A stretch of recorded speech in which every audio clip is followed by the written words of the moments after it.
প্রথম ক্রিকেটার হিসাবে আইপিএলে ইতিহাস জোড়া নজির গড়েও বিনয়ী কোহলি কেরিয়ারের সায়ান্নে পৌঁছে গিয়েছেন। তবে এখনও রানের খিদে তাঁর এতটুকু কমেনি। ১৯তম আইপিএল খেলতে নেমেও একের পর এক নজির গড়ে চলেছেন বিরাট কোহলি।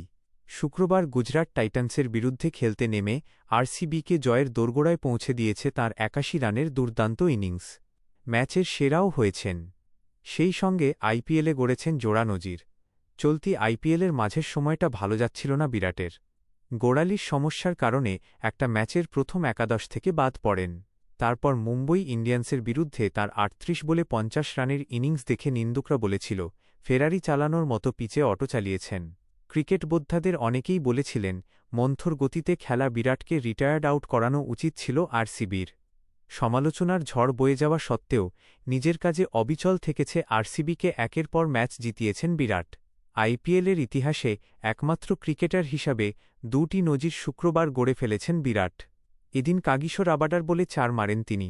তাতেই লেখা হয়ে যায় নতুন ইতিহাস। আইপিএলের একমাত্র ক্রিকেটার হিসাবে ৮০০ বা তার বেশি বাউন্ডারি মারার নজির গড়লেন তিনি। এখানেই শেষ নয়। নির্দিষ্ট একটি ফ্র্যাঞ্চাইজির হয়ে ৩০০ বা তার বেশি ছক্কা হাঁকানোর রেকর্ডও এখন বিরাটের দখলে। উল্লেখ্য, গত ১৯ বছর ধরে আরসিবির জার্সিতে খেলেছেন বিরাট। জোড়া নজির গড়ার রাতেও কিং কোহলি বলছেন সতীর্থদের কথা।